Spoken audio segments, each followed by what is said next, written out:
you give, I'm going to welcome a good friend of mine, Luxolo, Kentane. Is your surname?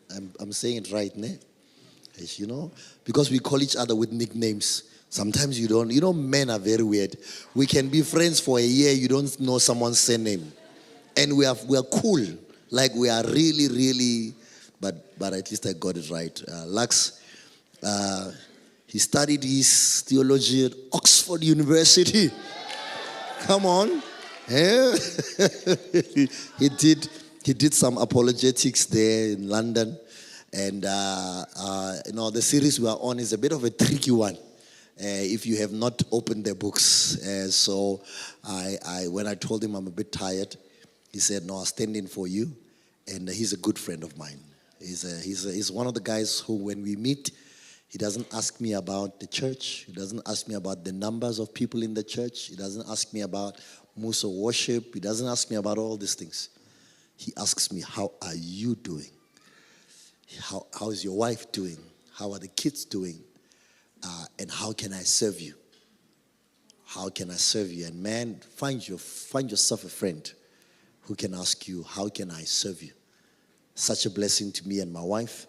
And you and Ntiki, man, we love you and we appreciate you so much. And let's clap our hands and welcome Lux.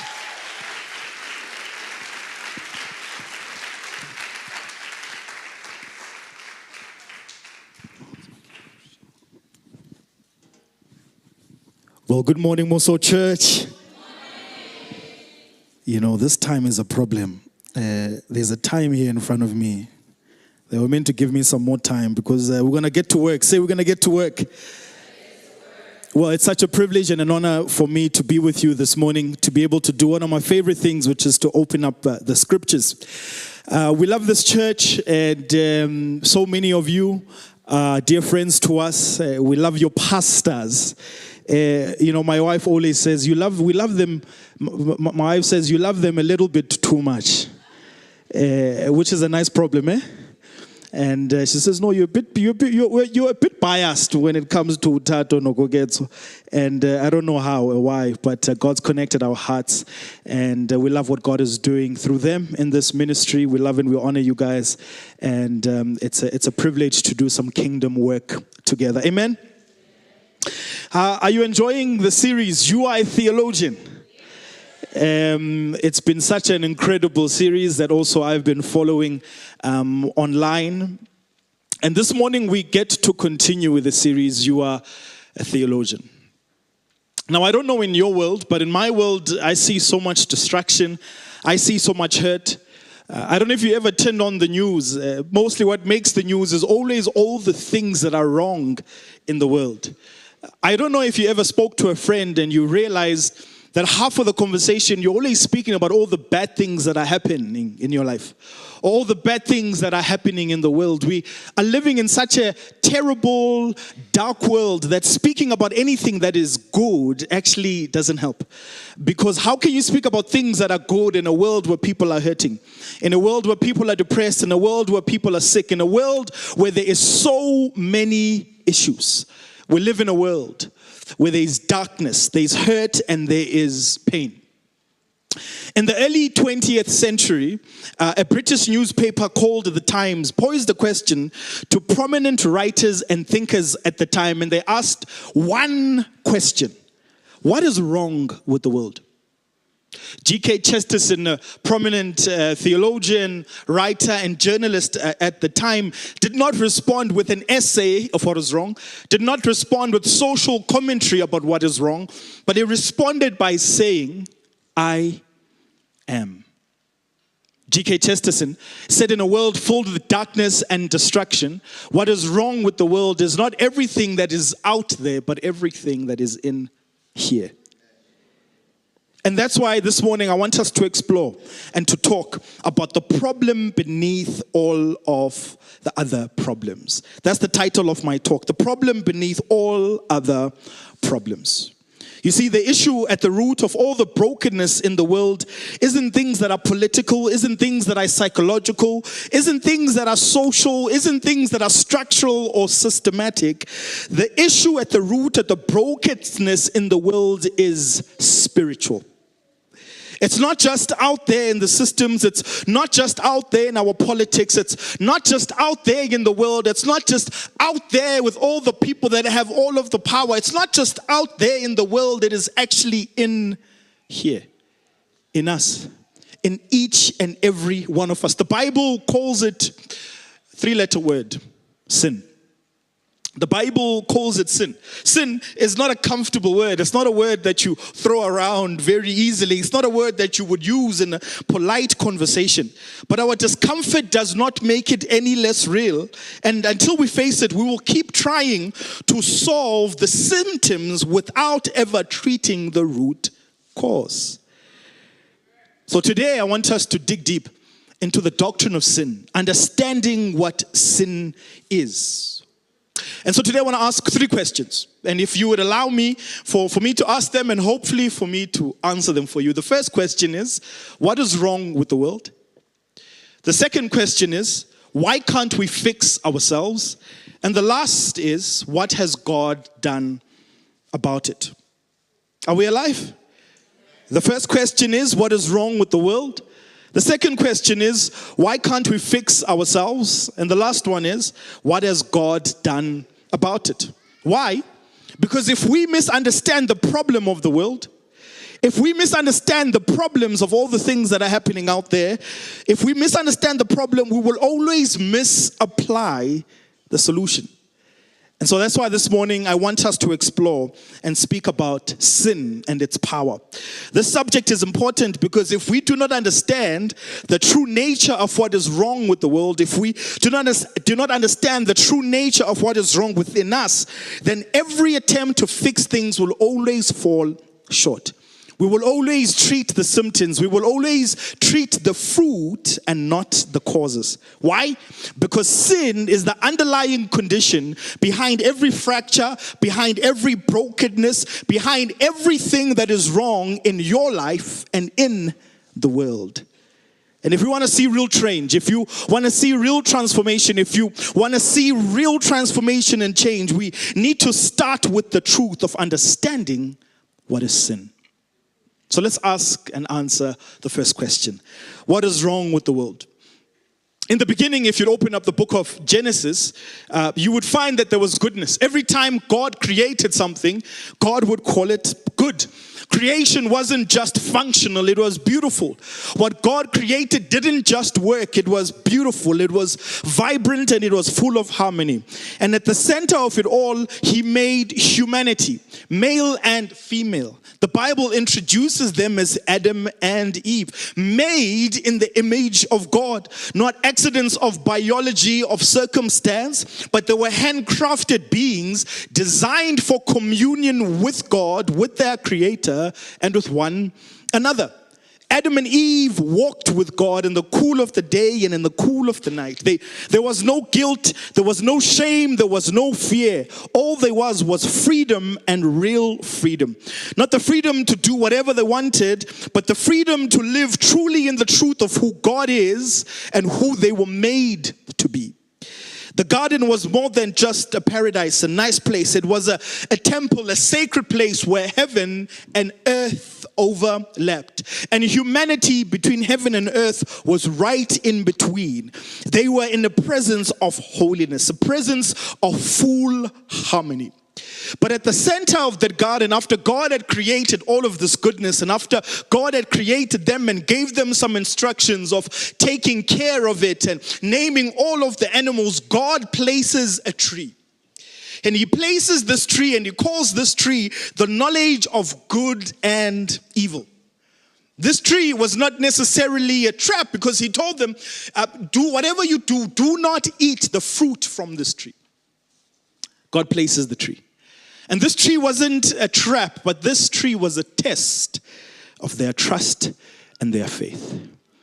In the midst of all the goodness that God had created and out of all the amazing things that God had done, he places one thing, just one thing, that he says, this one thing, do not eat of its fruit.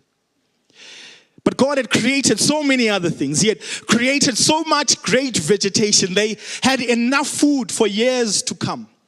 But God creates one tree and he says, from this one, do not eat. Why? Because it's easy for us to say that we love God until we are tested. It's easy for us to say that we follow God until we are tested if we truly follow God. Sometimes we follow God for our own convenience. Sometimes we follow God because it makes us feel good. But until we are put in a situation where we have to choose between God and your own desire, that's where we truly know if you love God. God places a tree in the garden. The knowledge of good and evil tells them not to eat of it. It's not a trap, but it's the test of their trust and their faith in God. Would Adam and Eve believe that God's boundaries were good? Would Adam and Eve believe that his word was life? Would Adam and Eve believe that every word that comes from God is from God and what he says don't do? Will they believe when God says don't? Would they believe when God says, I'm not saying don't because I am taking away from you. I'm saying don't because when you are in me, you will experience real freedom. You will experience real joy. You will experience real love. But he places this tree to want to see if do they really love God. Genesis 3 verse 1 is where the tree is placed and where we find ourselves. And it says, now the serpent was more crafty than any other beast of the field that the Lord had made. He said to the woman, did God really say, you shall not eat of any tree in the garden? Did God really say? Did God really say? You see, sin in our lives always begins with that question. Did God really say? Did God really mean? You know, we can spend hours looking at the Bible and looking at the things of the Bible, and sometimes we can even twist it. But sin starts in our lives when we start saying, did God really say? Genesis 3 puts us in a situation where there is Adam and there is Eve. And when there's Adam and there is Eve, a serpent starts to speak from that tree. And the serpent says, did God really say? As you would know the story, Adam and Eve actually eat of this tree of knowledge and of good. Why? Sin in Genesis 3 did not begin with murder. Sin in Genesis 3 did not begin with theft.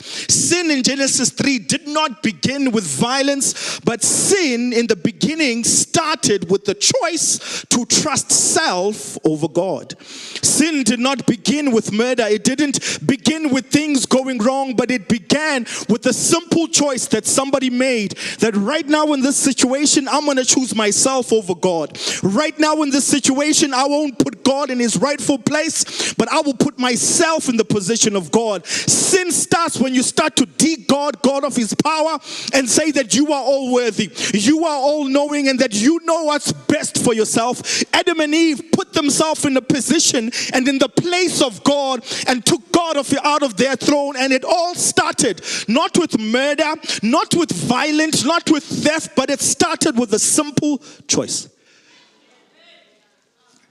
They chose themselves over God. There's a couple of things in our world and in our society currently where I see people choosing themselves over God. Three things. The first one is forgiveness. Did God really say that we should forgive? Especially if God knew your life. Did God really say you should forgive that coworker that really hates you and puts you down? Did God say you should really forgive that person that has just betrayed you and spoken bad things about you? Did God really say when that person that you trusted with your life, with your money, and with your things has stolen from you, did God really say that you should forgive them?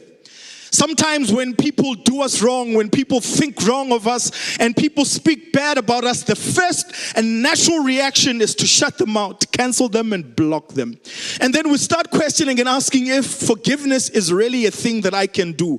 When it comes to forgiveness, we think other people are much better than it than you. Did God really say that you should forgive that person? Not knowing in the very scriptures, God said you shouldn't just forgive once, but 77, oh my goodness, times 7. Do you know how difficult that is? But it also shows that you can't forgive with your own power and with your own strength. Did God really say that you should forgive? The second one is when it comes to love. You know, has God told us to love the people that we like to like? Did God tell us to love the people that when you are driving, they catch you in front of traffic? Did God really tell you to love the people that make your life a living hell? Did God ask you to like the people that have stolen from you that you still need to see and treat with honor and respect? Did God tell you to love people who don't speak well of you and don't love you back?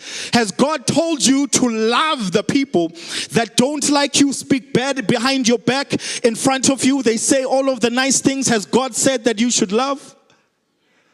Not knowing that the very scriptures themselves say, hey, when someone hits you on one side of the cheek, why don't you just turn the other?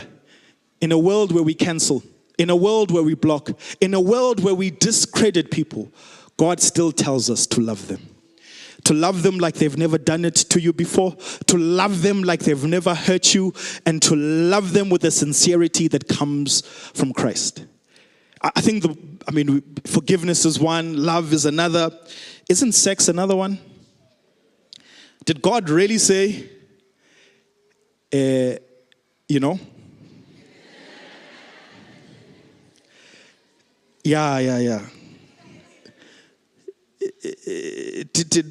Is God like really serious? Even with all of, it's winter in Pretoria right now in 2025. Did God really say? You've been trusting and you've been praying, but did God really say that I need to wait for the wedding day? And even for that, did God really say sex is between a man and a woman after they've been married? Did God really say in 2025, does that still work? Does that still work? Who waits still even today? What's the point of even waiting? Even after you've waited, did God really say that this is the one person until I die? Out of all of these beautiful and amazing creatures that God has made, did God really say that I mustn't, look over my hedge? Did God really say? Friends, sin starts with a choice. And that choice starts from asking this one question: did God really say? Your life and your battle will always be stuck between those words. Did God really say? Did God really say? R.C. Sproul, speaking about this, says this. He says, sin is not simply making bad choices or mistakes. Sin is having the desire in our hearts to do the will of the enemy of God. Sin is not simply making bad decisions or bad choices. Sin is having the desire in our hearts to do the will of the enemy of God. Meaning sin is not just me doing all of these wrong things. Sin is me saying that I love the enemy of God, then I love God. I love everything that God doesn't like. Sin says that I know better than God, so I'm going to make my own decision. Don't you know that Adam and Eve started a rebellion that has shattered the harmony of the world in Genesis 3? And what it shattered is the relationship between God and humanity. God and humanity was broken because of a choice and because of a decision of choosing self over than choosing God. When we choose ourselves, our own desires, our own inclinations, and our own temptations, we are basically saying that we know better than God. And so, God, get out of my way. I will make this decision and live the life that I want to live. Not knowing that you are living in a world that is broken and hurting, and you are so disconnected from God, the one who has made the earth and has made the universe.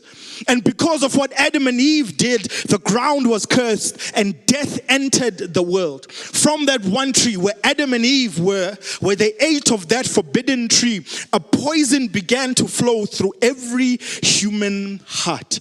And so that means everyone sitting here, though you are beautiful and nice, I just want to tell you in the most unnicest way that you are a sinner. And you are a sinner in need of a savior. Why? Because of what Adam and Eve did, you now carry that same poison that was in them. You were born in a sinful world, and because of that, you are sinful. No amen for that one. We often ask what is wrong with the world, but according to Scripture, what is wrong with the world is you. If we could change you, we could change the world. If we could change your addictions, we could change the world. If we could change your habits, we could change the world. And so we start pointing outside sometimes the very things that we struggle with on the inside. The people that judge the people on the outside is because they are drowning their own bad habits and making other people look bad. We could change the world if we could just change you, change your habits, change how you think, and change how you live your life. What is wrong with the world? You are. What is wrong with our world? You are. What is wrong with South Africa? You are. What is wrong with your family? You are. What is wrong with your relationship? You are. What is wrong with what is happening in and around us? You are. That's why Paul says, for all have sinned and fell short of the glory of God. That's why he says in Romans 5 verse 12, therefore, just as sin entered and came into the world through one man, and death through sin, so death spread to all men because all have sinned. What is wrong with the world? You are. This is not just Adam and Eve's story, it is yours. You still eat of that forbidden fruit. You still choose self over than choosing God. You still choose what you want over than what God has said. You still entertain the choice of, did God really say? What is wrong with the world? It's your choices. It's your decisions. It's the things that you want over your world. The world is so broken because people are. And people are broken because something deep within us has been disconnected from the creator of the universe who made us for relationship with him. We have cut ourselves from the very source of life. And everything ever since Adam and Eve has been getting more broken and more broken because people are.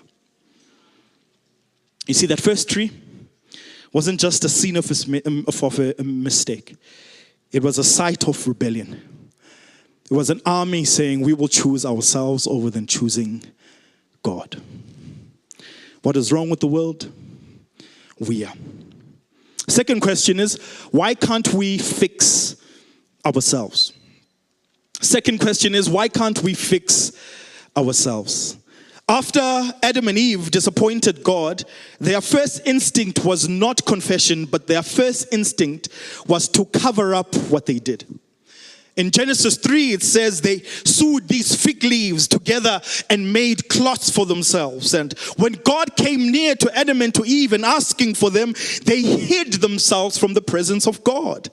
As Old Testament scholar Walter Brueggemann writes, he says, the primal human decision in Genesis 3 is not about morality, doing things that are right, but it's about autonomy. The quest of self-rule brings fear, hiding, and the collapse of trust, not only with God, but also with one another. You see, the first humans attempted to fix what only God could heal. They wanted to fix their sin by hiding away from it. They wanted to fix themselves by running away from the presence of God. They thought because they got themselves in that position, they could pull themselves out of it. Because of why they felt exposed, they felt ashamed, and they felt guilty. And instead of running to God, they ran away from God. And you have been doing the same as well. When you mess up, what do? When you mess up, where do you go? You see, Adam and Eve covered themselves with fig trees. Thank you, Maruti. Adam and Eve covered themselves with fig tree leaves. But we cover ourselves in three things. If it's okay, I'd like for me to cover it. The first one is performance. We cover ourselves up with performance. I don't know if you've grown up in church like I have. We know when to raise our hand and when to drop it. We know how to pray in tongues and when not to pray in tongues. We even know how to cry when we know how to cry. We get into church covering our sin with performance. We want to perform so that it looks like things are okay and things are all right. We know when to jump and we know when not to jump. We know how to sing the right note and when not to sing the right note. We know how to bring up the music and when to take the music down, because we are covering the dirt that is within us. And so we perform, and we perform because we know that we are carrying guilt, and we know that we are carrying shame on the inside of us. I don't know if you know, but it's easy for you to be a Christian and living a sinful life but perform to make it look like you're okay. I know in my own life that I can say that I love God but live in the opposite direction, but come to church on a Sunday morning and perform so that everybody thinks I'm okay, and perform to make sure that you think that I am good and I'm in a good relationship with God. We cover up our sin with our performance. We perform with our hands raised, but our hearts are not there. We perform with our tears, yet our souls are drowning in sin. We perform with our bodies, yet our bodies were doing things that our bodies should not be doing. We perform so that the people next to us somehow can feel like the Holy Spirit is touching you, but all you are doing is drowning your sin in performance. It's not just performance that we do, it's religion. No, we can sin all the week, but because I'm the usher at the church, I'm okay.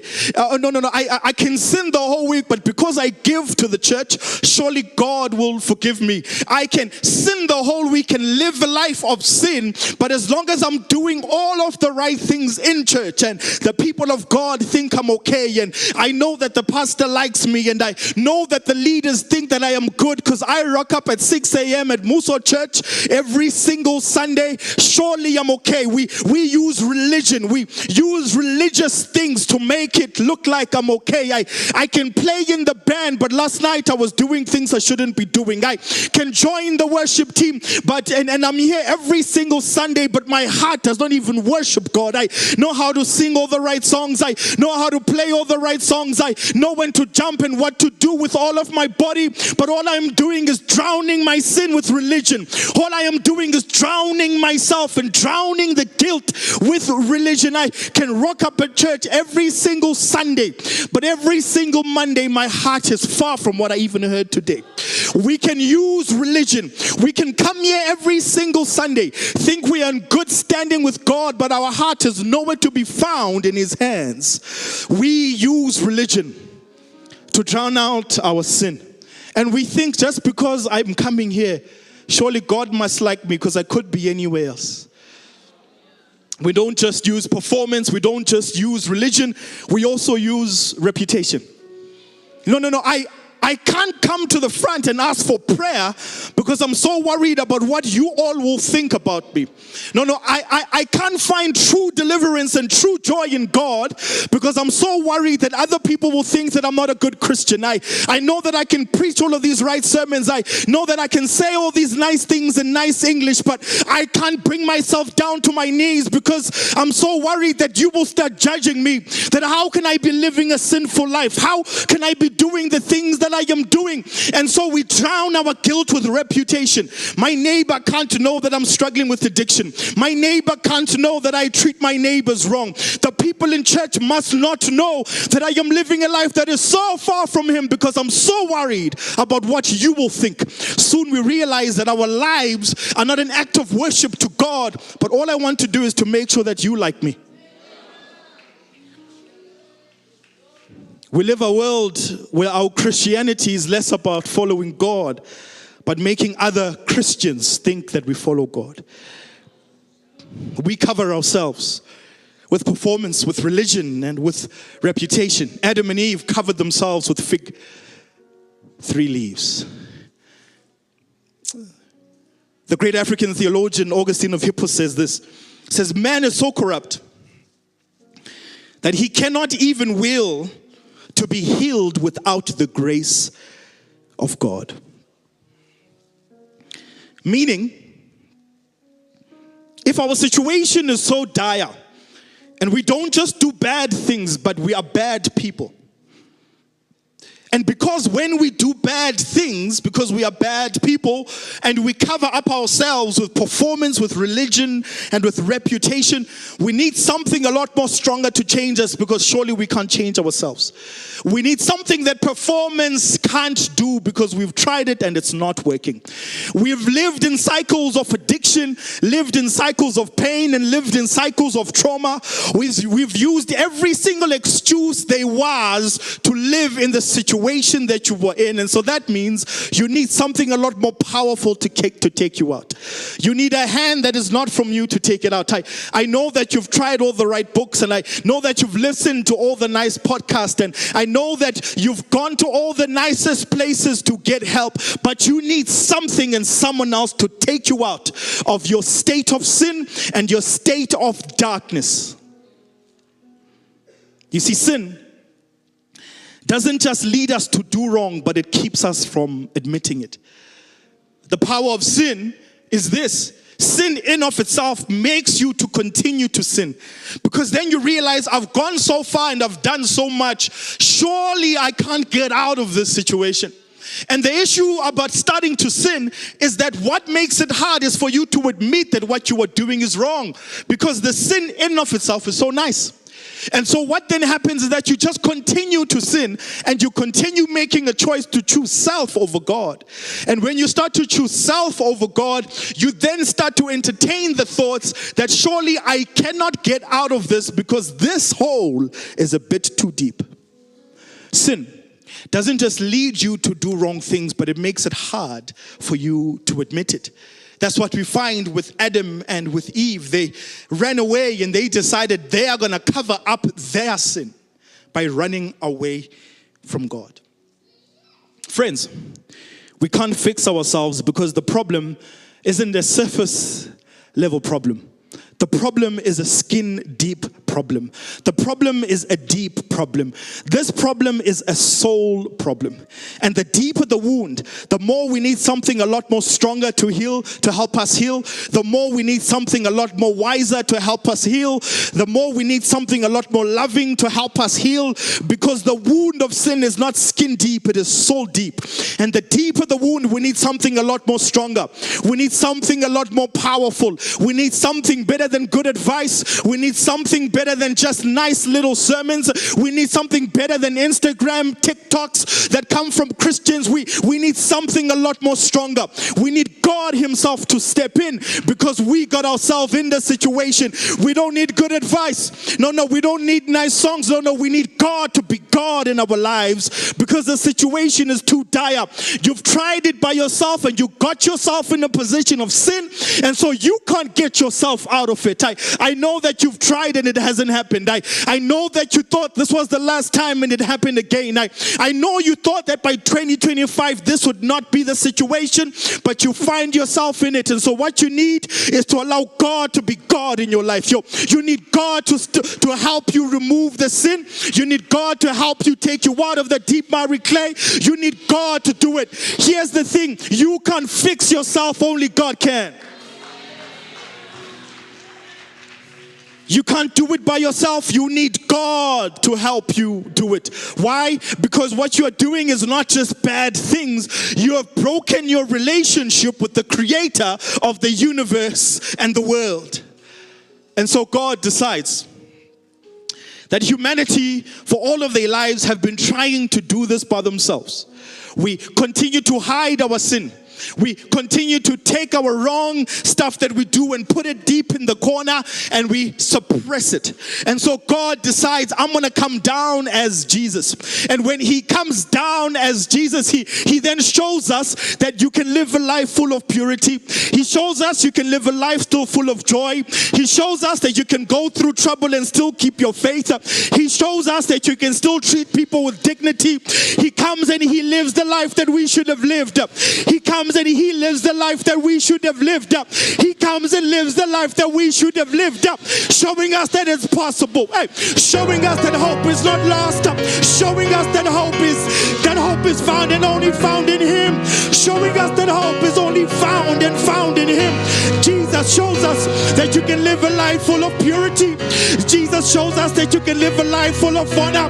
Jesus shows that you can live a life where sin does not have power over you. That sin won't have its last say over you. Jesus comes. Jesus comes and shows us that it is possible. He doesn't just come to show us that it is possible. He comes and he does what we could not do, to kill the power of sin and death in our lives. And how he does it, he goes back into the garden. But now it's not a garden, it's a hill on Golgotha. And as he goes up on that hill on Golgotha, it's not the tree that was speaking, but now the very tree that he made. He is nailed on that very cross. On that first tree, sin and guilt was your name, but now he's on the second tree. And as you're on that second tree, you now can have life and have freedom, because with every nail that was nailed on him, with every lash that was on his body, with every blood that was breaking forth, your name is now freedom. Because on that second tree, he took your guilt. On that second tree, he took your shame. On that second tree, he took your mistakes. On that second tree, he took your addictions. On that second tree, he took all the bad things that you've done. On that second tree, he took all your bad things that you've done.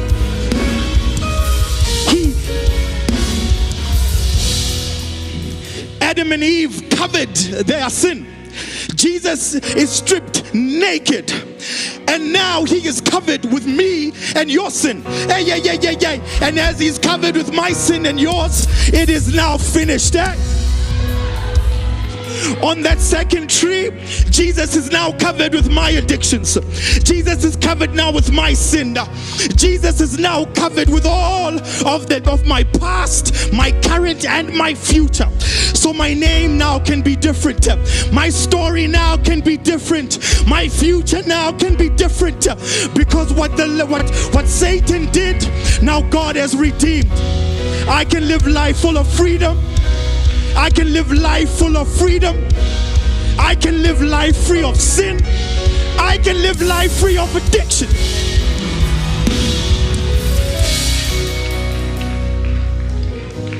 That first tree was our condemnation. That second tree now is our commission. And so for us to be commissioned, it then means for us right now is that if we want to live the life that God has called us to live, that we need to take off all of our victories. No. You now can't live for God still trapped up with victories. No, I can't live a life with God now filled with secrets. I can't live now for God filled with shame. I can't live with God now still filled with addictions. He is taking it off. He is taking it off. He is taking it off. He is taking it off. Your name is now a child of God. No longer an enemy of God. Because now you are saved. And now you are redeemed. And now you are loved. Not because of what you've done, but because of what he did. It's not because of what you've done. It's not because of the mistakes you've done. But it's because of what Jesus did. It's because of what Jesus did. It's because of what he has done. What he has accomplished. What he has done.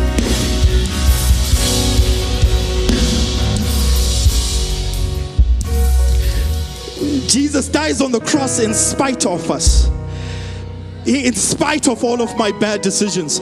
Jesus dies on the cross in spite of all of my addictions. Jesus dies on the cross in spite of knowing how broken and how wretched I am. He dies in spite of all of my sin. He then takes that sin, puts it on himself, and now I can be called a child of God because of what God has done. And so now the life I now live, I live in him and through him because of what he has done. Child of God, I know you can stand up and give God a much better praise than that. You can worship the great King. You can worship the great Master. You can worship the great King. There is nobody like him. There is nobody like him. There is nobody like him. Your praise can go a little louder than that, because you know what God has done. You know what God has taken you through. You know what valleys he's taken you through. You know the stuff that you've done wrong. But now we claim the victory that he says on the cross.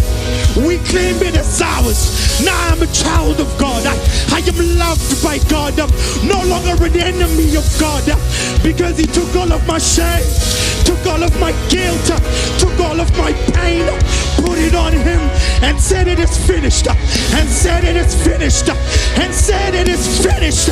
And so, Father, we live from the finished work of the cross.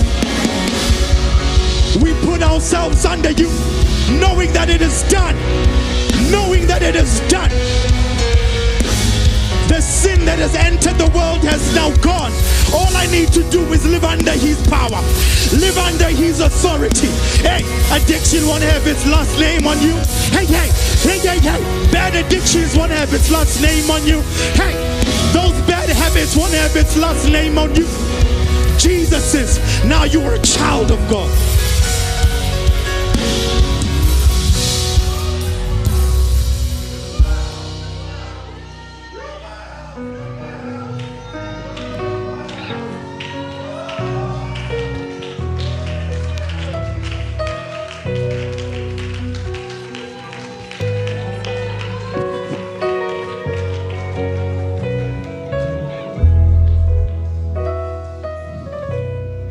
Healing can only be found when we stop covering up. If you are here and you are a believer and you still have some fig trees on you, some fig leaves on you,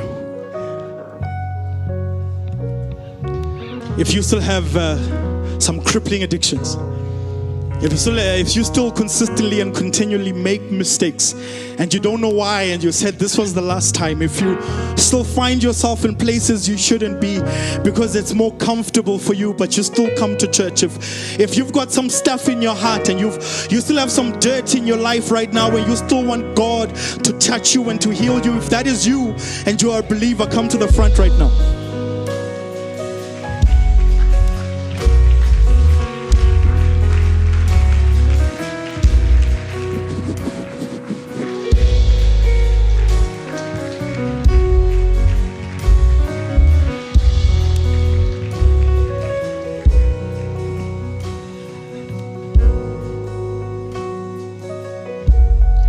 If you are tired of living life in your own way, living life with your own power, and you want to live a life for victory and live in God's final word of it is finished, where sin won't have its last say over you,